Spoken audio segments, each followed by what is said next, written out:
though is I kind of want to go through what your assignments were for Monday and Tuesday and Wednesday to make sure that you've done those. So in school, you guys, if you'll notice, on January the 11th, it's a practice citizenship quiz. Remember at the very beginning, on Friday, I told you that one of the requirements to graduate was to pass the citizenship test, okay?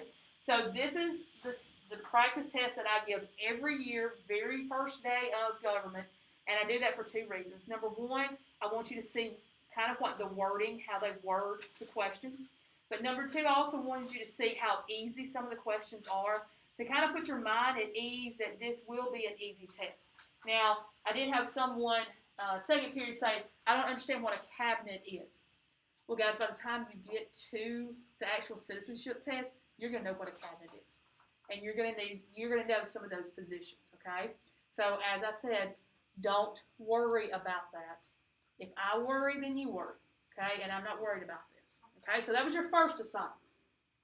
Second assignment was Tuesday, and that was that Supreme Court case that was dealing with the First Amendment, Ward versus Rock against racism. I saw several of y'all have submitted that. If you haven't, you need to go ahead and submit it. That was one that you needed to use Cami, and I had a couple people tell me that they had trouble with Cami. Was that anybody in here? You did? Okay, so if not, just write down on a piece of paper and upload it. Okay, if you're having trouble. I noticed that they kind of changed us over to a different platform, so some of the things that we were getting with Cami is not there yet, so we'll see. All right, and then yesterday and Wednesdays, I gave you a long thing that your assignment is dealing with your diploma, okay? And it was on a Google form, so if you did not do those three assignments, you need to do it, but this one is really, really important, and I need this done, like, not while we're doing notes, but I need you to get this done. And it's on a Google form, and guys, it's just going in and asking, like, what is your legal first name? What is your legal middle name? Okay? And I need it spelled correctly because this is what I'll use to order your diploma with. Okay? Now, some of y'all had questions about a couple of questions. This one was the big one. Will you have a CTE credential at the tech school before you graduate? Okay? So let me explain what that is. Like in the health science class. Normally, y'all would have already been going out and doing your field work, like with CNA or pharmacy tech or whatever that is. Well, usually in April, May, you would take a test that would get you your license to do, like you would be a licensed CNA or a licensed pharmacy tech. That is your CTE credential, okay? I don't know what's going to happen since y'all have not been able to go out. But I know there's some other programs, like it's either automotives or it's electronics, that they start that CTE process in the 10th grade. So, like Mason, you already got yours, right? You're done. For sure we all do. Yeah. Me So, and Sarah also already have it. Okay, so there's just a few. So, here's what I need you to do. If you have it, go ahead and mark yes. If you're in doubt, go ahead and mark yes, and I'll get with Mr. Gray and figure out, like, I think it may just be hosts of people that are kind of left out at this point. Okay? I put yes because I didn't Yeah. know. Yeah, that's I feel fine. like there will be something we'll be able to do. Yes. But I don't Also, on your dual enrollment, if you can't remember what the number is, like HIS, whatever, like HIS 201 or 202, yeah, y'all probably going to see all my texts come up on this. Just list, like, hey, I took history 10th grade dual enrollment, I took history 11th grade dual enrollment, okay? I have to know all of this to know which diploma to order you, okay? All right, so that was that assignment. And then, guys, if you'll look down there at the bottom, you will see the folder for this whole unit, okay? Starts today. It's going to go to the 26th, which that's going to be the day of the test, okay? So I have everything open to you, except you're just not going to be able to get the notes because I'll have to give them to you in class, okay? But your PowerPoint is there. And if you'll notice, guys, you'll see where it says, where's today? Right there. January 14th, video will be uploaded or added after. Okay, so if you're at home, like Morgan's going to be at home next week, that's when the videos will be uploaded. Okay? It's taking me a little bit longer to get them done today, but we'll see. Okay? All right, so let me go ahead, open this up. Y'all go ahead and get your notes ready. And we'll get started. Okay? So, guys, as I told you on Friday, we're going to start very, very broad with government and just discuss the basics of government. And then we're going to start narrowing it down until we get to our government that we have. And then we'll just start looking at it. So this unit is actually called People and Government. And today we're just going to look at the basis of government. Okay? The very bottom layer of government. Okay? Well, guys, you got Aristotle. Aristotle's he's old, dead now by this point in time. I hope so. But Aristotle was a Greek philosopher. And guys, if you know anything about philosophers, they sit around and think a lot about a lot of things. Well, one of the things that Aristotle thought about was government. And he looked at the different governments around the world. And he looked at what was good with each one of them and what was bad. And he basically is going to come up with a category, 3 categories of governments, and every government in the world is going to fit under one of those categories, okay? So because of that, we're going to say that Aristotle is going to be the first student of government, okay? And when you think about a government has to belong to a state or a group of people, okay? Well, for him, a state was actually called a city-state. Now, guys, if I say the word state, what's the first thing that pops into your mind? This one. This one being Alabama, okay? We're talking about individual states like Texas, California, New York, okay? But I want us to look at the definition, and you want to get that definition in your notes. The definition of what a state is, okay? So if we look at the definition, it's a political community that occupies a definite territory, has an organized government with the power to make and enforce laws without approval from any higher authority. So let's take the state of Alabama and let's see, does it fit that definition? Okay? So, is Alabama a political community? Is it a group of people? Yes. Yes. Okay, so it fits that. Okay. Does Alabama, or you can put any other state you want to in for this, does that state occupy a defined territory? Yes. Yes. Alabama has established borders. To the north it's with Tennessee, to the east with Georgia, to the west Mississippi, to the south is Florida and the Gulf of Mexico. Okay. Do those borders change? No. Those are set, defined borders. Okay? So we fit that part of the definition. All right, does it have an organized government? Does the state of Alabama have an organized government? Yes, we have a governor that is elected by the people. We have state senators and state legislatures that are elected by the people of Alabama. Okay? Does those people have the power to make and enforce laws? Yes. Yes. Our government makes laws, just like they made the law that you must take the citizenship test. Okay? Let's look at the last part. They have the power to make and enforce laws without approval from a higher authority. Is there a higher authority above the state of Alabama? Yes. Yes. Can Alabama make any laws that goes against that higher authority? No. No. Okay. So does the state of Alabama fit the definition of what a state is? No. No, it doesn't, because it doesn't fit that last one. Okay. But if we look at the United States, does it fit that definition? Yes. Okay. Oh no. As I said, I have had tech issues all morning. Okay. But United States fits that definition. We have a defined territory. We have an organized government that's going to make the power, that has the power to make and enforce laws, and they don't have anybody above them. So here's what I need you to know, guys. In this class, when we say the word state, I need you to think of the United States. Okay? If I actually need you to think of an individual state, I will tell you I need you, like Texas. Okay?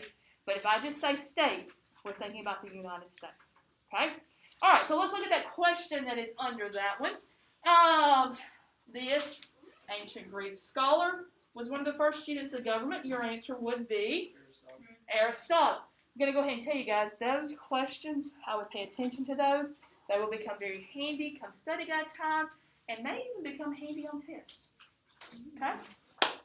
All right, so now that we've got kind of the definition of a state, let's look at what are the features of a state. Okay? Every state, no matter how large, how small, are going to have these 4 same features. Okay? So feature 1 is population. Okay, so you're going to have a group of people, and that group of people is going to have some of the same basic beliefs. Now, guys, in our country today, is it very diverse? Yes. Do we always agree on every issue? No. But are there issues that we can all agree on? Yes. Okay? Like Amendment 1, free speech. Do we all agree on that? Basically, yes, we all do. So, yes, we do have differences. Yes, there are a lot of differences. But we still have those common beliefs that we all believe in. Okay? All right, the second feature of a state is territory. Basically, what I mean by that is we have defined borders that do not move.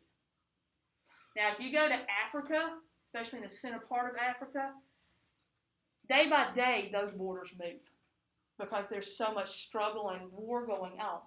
But here in the United States, we know that our borders are set. To the north is Canada. To the south is Mexico and the Gulf of Mexico. To the east is the Atlantic Ocean. And to the west is the Pacific Ocean. Are our borders going to move? No. Okay? All right, the next feature of a state is called sovereignty. And guys, basically with that, what I mean is that that state has the absolute power within its borders. Nobody's above it. If it makes a law, that is it. It is set in stone. Okay? And then your last one, feature of a state, is a government. Every state, no matter how large, how small, how rural, how urban, is going to have some type of government. Whether it be a very primitive type of government, which we'll look at next week, or it's going to be a very advanced government. Every state has a government. Okay? All right, now some of y'all are still writing, but let's look at that bottom question there. Okay? It says, this is not a way the United States has extended its territory. Purchase, divine right, negotiation, or war? Divine right. Divine right. Anybody disagree? No. Okay. How have we expanded our country by purchase? Louisiana Louisiana Purchase. Very good. What about war? Like the way we acquired New Mexico. Okay. What about negotiation? Texas?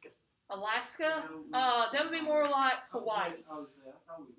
Hawaii. We bought I'm not Alaska. very good negotiation with Hawaii. Hawaii would have been a negotiation, even though we didn't let them negotiate. We did the talking. So your correct answer would be B, divine right. Okay. What is divine? It's like divine If right. you hold that thought, I'm going to get to it in just a second. And if you can't see my face through this mask, I have a big smile on my face because you asked that. Okay? All right, so now, how did the state get here? Okay, so we want to look at the theories of the origin of the state. Okay? Guys, if you remember back to, I've got to ask you to go all the way back to biology. You talked about the theories of how this world came to be. Correct? Yeah. You probably talked about the theory of evolution, where we came from We evolved from other species, apes. You probably talked a bit about the Big Bang Theory, where two planets collided and Earth was created. And then you probably talked about the creation theory. Okay? Well, in social science, we also have theories of how the state became. Okay? Now, don't write everything down. You just need to get the important parts. Okay? So let's just listen. Okay? So we've got 4 theories. Okay? You are going to need to know basically what these theories are. And if you know an example, that's going to help you out. All right, so your first theory is the evolutionary theory. And basically, it's saying that this state, or a state, evolved from the family. So guys, I want you to think about an Indian culture. Who was the head of an Indian tribe? The chief. The chief. Okay? Who were the people in under him? It's usually his family. Now, that family may not be close blood. I mean, it may be, your 8th cousin that's part of your tribe. But usually everyone in that tribe is kin or blood related to the chief unless they've married into it. Okay? Well, that's where this theory came from.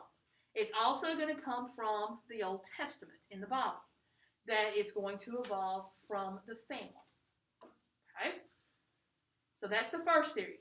You're going to have to figure out which one you believe in. Okay? Second theory is the force theory. And guys, when you think about force, what do you think of? Just the word force.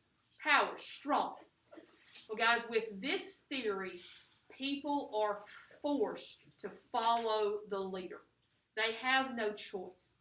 So an example of this would be like North Korea. Is North Korea a place you would want to go live? No. No. Okay? Those people have no choice of who their leader is.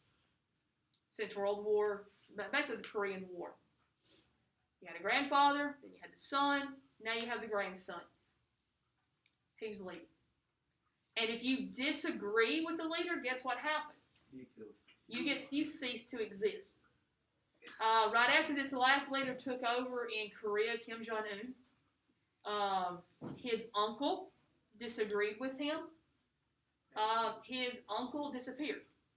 The rumor is that Kim Jong-un has several dogs that he did not feed for a while, and he had his uncle thrown into their pen. Oh. Okay? That's kind of the way that these people keep their power, is through threats and intimidation. Soviet Union would also be an example of where this theory came from. Okay? All right, let's go to Nick's divine right theory. Okay? Nick, what divine right means is that the ruler was chosen by God to rule.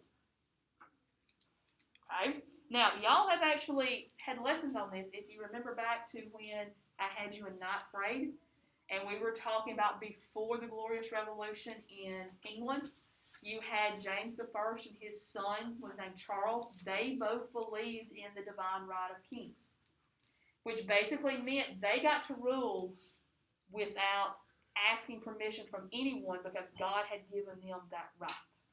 Okay? You also see this with the Egyptians and the Chinese and the Aztecs. Okay? If you remember the Aztecs that we talked about, Hernan Cortez. Okay? And then we go to the last theory, and it's called the social contract theory. And guys, I need you to underline, put an asterisk, bold it, something. Okay? Because you're going to hear this term several times, not only this unit, but from now until May. Okay? And here's what the social contract theory states, is that people willingly give up their right to rule in exchange for protection. So let me explain how that works. In November, I went and voted. When I voted, that was me saying I'm giving up my right to be president. But in exchange, whoever became president is going to promise me protection by the military, by economics, that I'm going to be safe economically. Okay? You need to know the guy that came up with this theory, his name is Thomas Hobbes. Now, you're going to have another guy that's going to be important in our history, United States history, because John Locke is going to expand this theory. And John Locke went further than said that every person was born with 3 rights that can never be taken away. John Locke said those 3 rights were life, liberty, and property.